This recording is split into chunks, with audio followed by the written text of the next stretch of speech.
Embajador Nadal, bienvenido, un gusto tenerlo acá. Bonsoir, buenas noches. Bonsoir. Gracias por la invitación. No, el agradecido soy yo.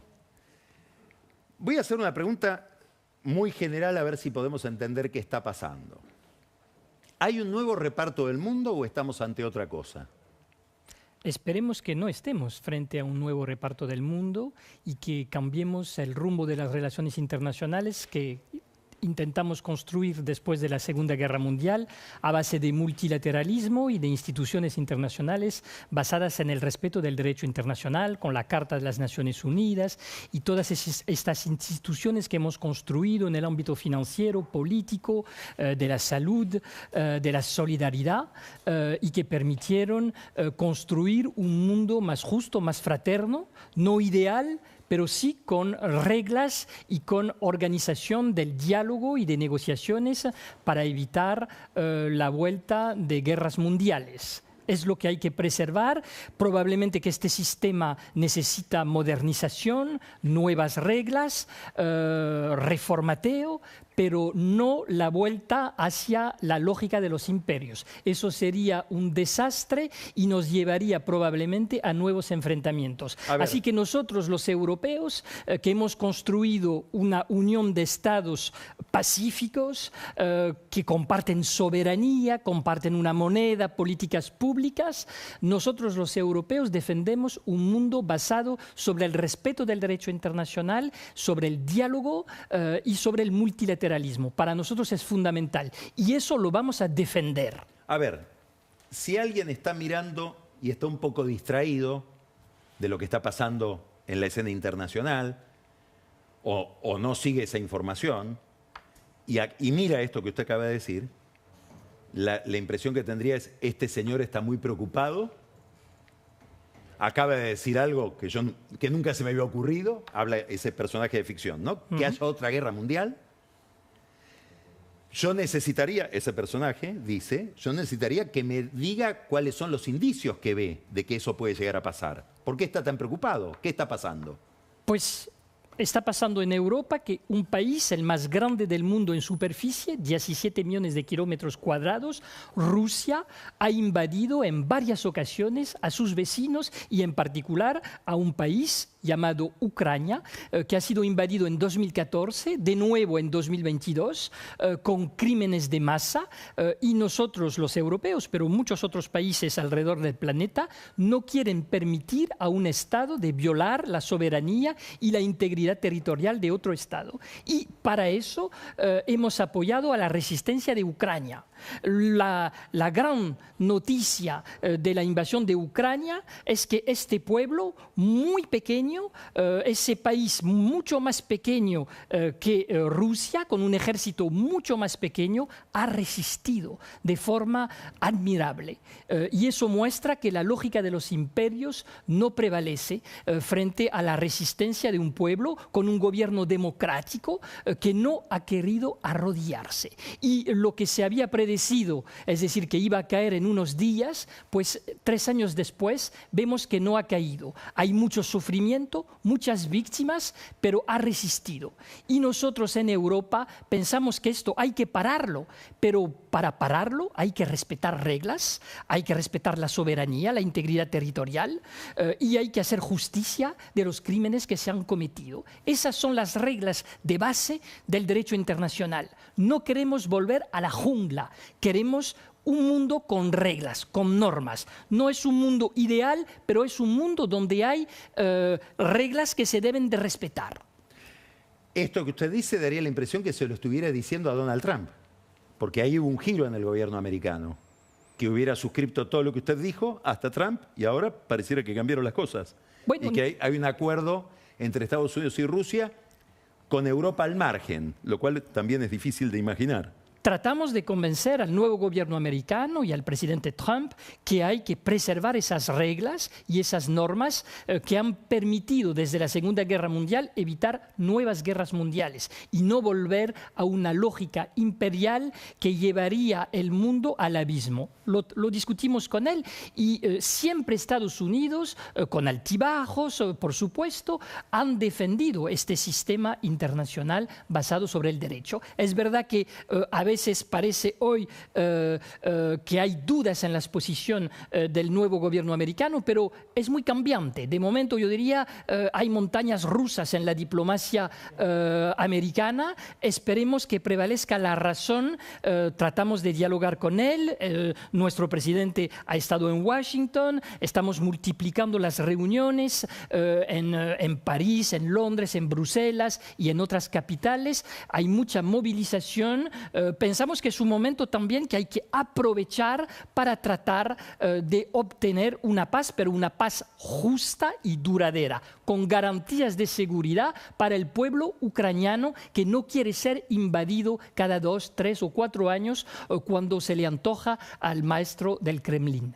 Ahora hay una figura que empieza a recortarse en esta escena que hay que reinterpretar, que es Macron.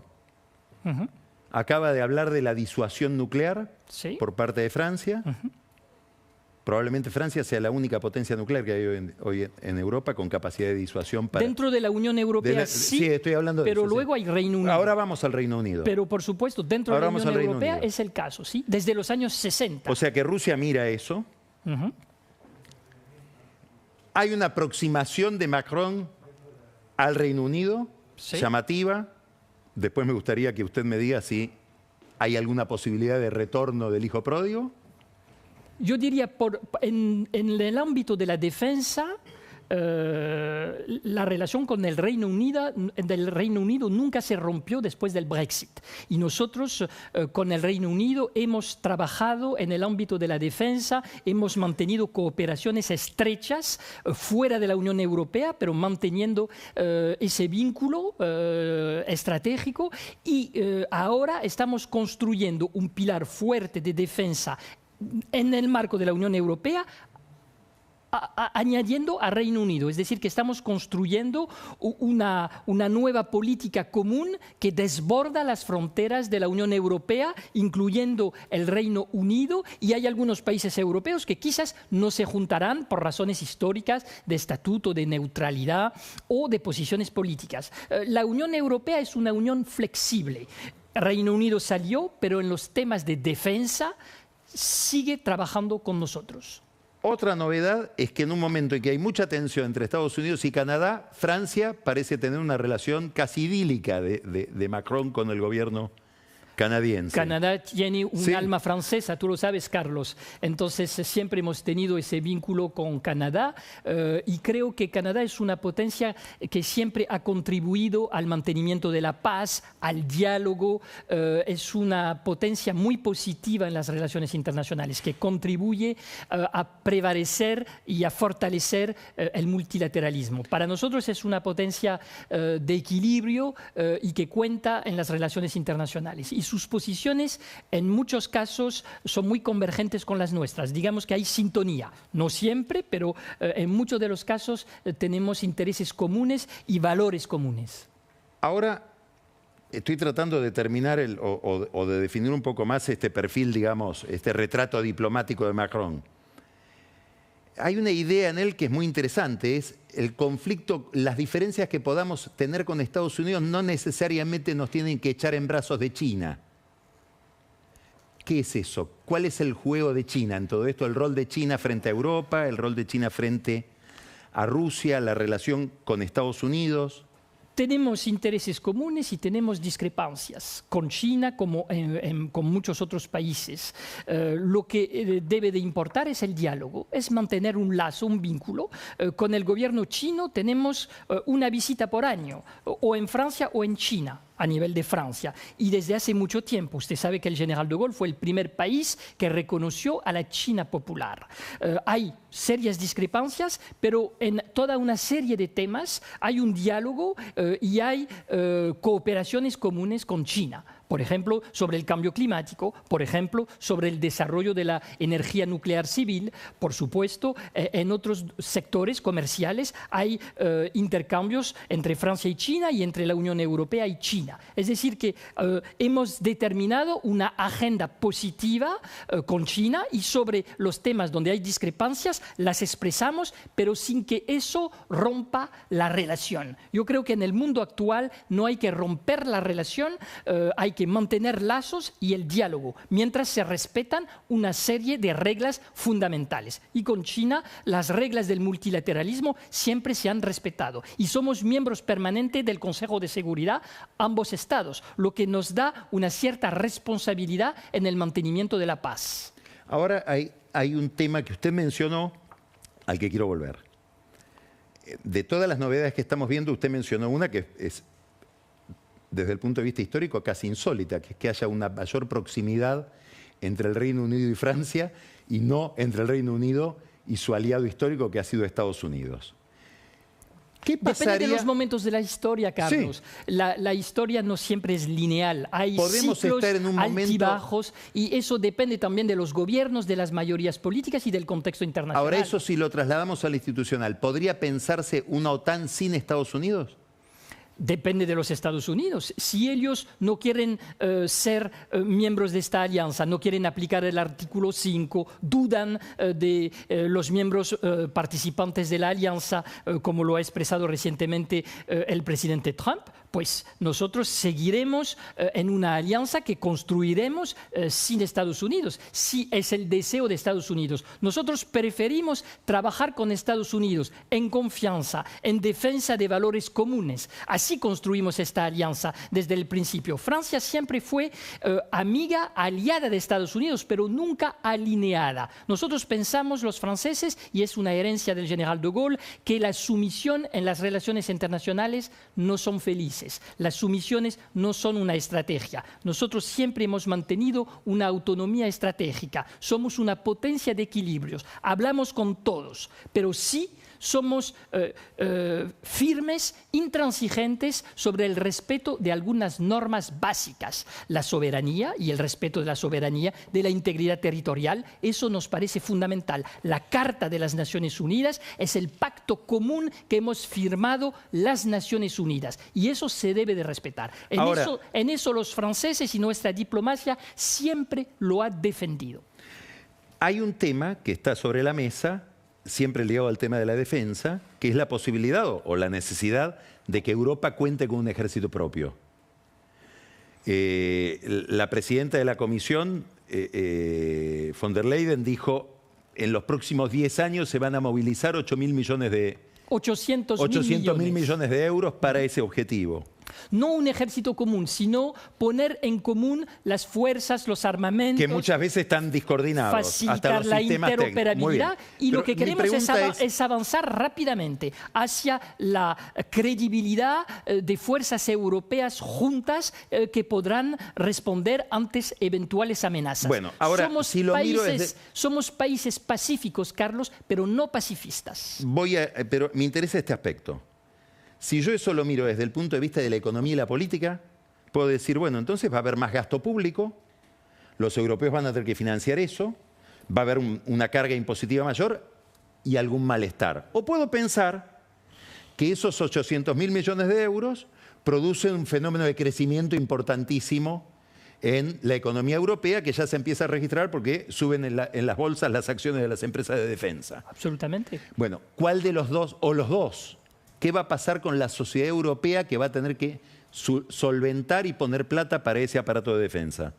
Carlos, somos sociedades democráticas. Esos son debates que ya han empezado a apoderarse de nuestras sociedades y lo vamos a decidir de forma democrática. Es una elección y efectivamente vamos a tener que gastar más en presupuestos de defensa. Ya Francia hizo un esfuerzo. Desde 2017, primer mandato de Emmanuel Macron, hemos multiplicado por 2 nuestro presupuesto y ahora lo vamos a llevar a más del 3%. Los demás países están haciendo el mismo esfuerzo. Alemania, Polonia, España y otros países.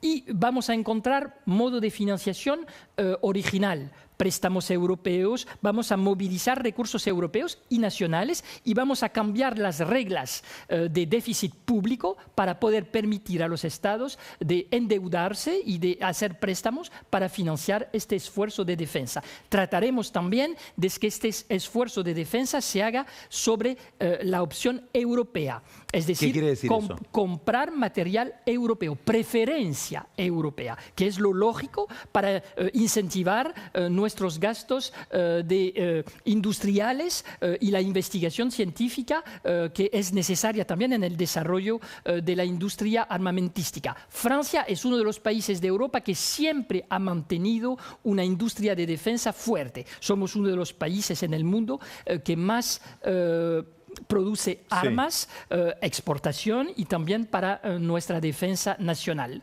Tenemos aviones de caza, tenemos toda una serie de herramientas muy modernas y muy punteras y lo vamos a compartir con los demás europeos. No somos los únicos. Hay otros países europeos que tienen también industria de defensa robusta, como es el caso en Alemania, el Reino Unido fuera de la Unión Europea, pero también España, Italia, y todos esos países van a trabajar juntos. Es la lógica de la Unión Europea, compartir soberanía, trabajar juntos. Hay otro tema, que es el que está generando más incertidumbre en el corto plazo, sobre todo en el campo de la economía, que es la política comercial de Trump. Los anuncios de aumento de aranceles, de mayor proteccionismo, etcétera. Usted cuando mira eso, ¿ya definió en su cabeza si eso es algo para negociar o es algo consistente que va a tener una lógica ideológica que se va a mantener el tiempo o es solamente algo transaccional para lograr otras cosas? Una guerra comercial sería una lógica perdedor-perdedor. A ver, explíquelo eso. Perderían los consumidores americanos, subirían los precios en Estados Unidos y para nosotros sería también una pérdida de competitividad. Entonces creo que vamos a tratar de convencer al gobierno americano que eso es una estrategia errónea que nos lleva a un desastre económico mundial, porque ya lo vemos desde que hizo esos anuncios el presidente Trump, las bolsas han conocido momentos difíciles. De hecho, el presidente Trump ha anunciado que los iba a aumentar, luego retrocedió y estamos ahora en un momento más de retroceso frente a sus primeros anuncios. Yo diría que ahí hay una especie de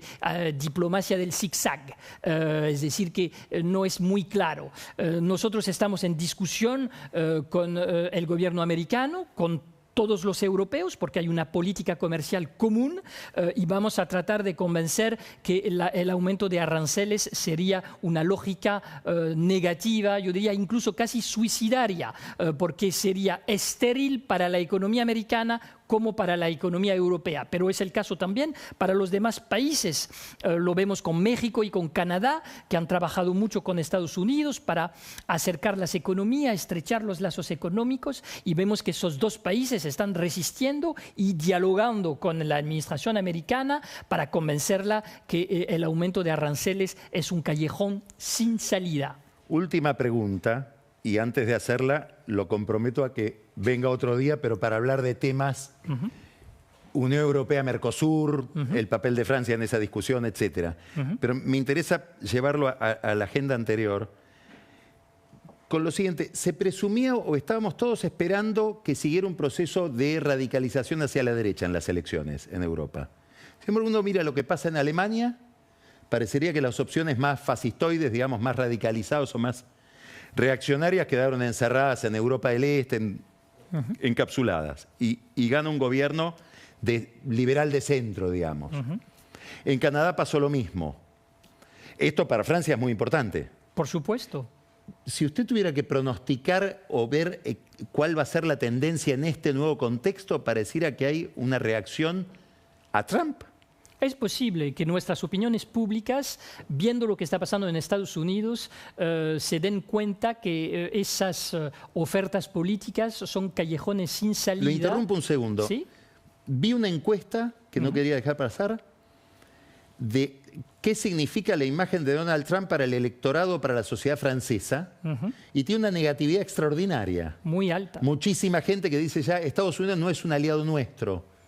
¿Qué significa eso para la política internacional de Francia? ¿Qué significa para las perspectivas electorales del debate político en Francia, que fue tan intenso el año pasado? Pues le voy a dar el ejemplo del Brexit. Muchos países europeos y opiniones públicas estuvieron mirando la campaña en el Reino Unido en su momento y vieron cómo por poco ganó el Brexit, luego hubo esa negociación y cómo al final le resultó muy mal al Reino Unido y la percepción fue muy negativa. ¿Qué pasó En nuestro país, en Francia, por ejemplo, los partidos que abogaban para una salida de la Unión Europea cambiaron sus programas, porque vieron que los franceses rechazaron enseguida esa propuesta de salida de la Unión Europea. Yo creo que lo que está pasando ahora en Estados Unidos y en algunos otros países está influyendo mucho en nuestras opiniones públicas, que se dan cuenta que los populismos son un callejón sin salida y que en realidad es un debilitamiento de las naciones donde esas mayorías políticas triunfan. Entonces yo estoy bastante confiante, confío en que habrá un impacto positivo sobre nuestro debate político. Pero aún estamos observando, estamos al principio. Pero estoy seguro que en Francia, como ha pasado en Alemania y en otros países europeos, las fuerzas proeuropeas, democráticas, liberales, con, por supuesto, propuestas económicas distintas, más de centro-izquierda o de centro-derecha, van a ser mayoritarias y las propuestas radicales, populistas, perderán. Muchísimas gracias, embajador. Merci beaucoup. Gracias, Carlos. Gracias. Buenas noches. Vamos a un corte y recibimos ahora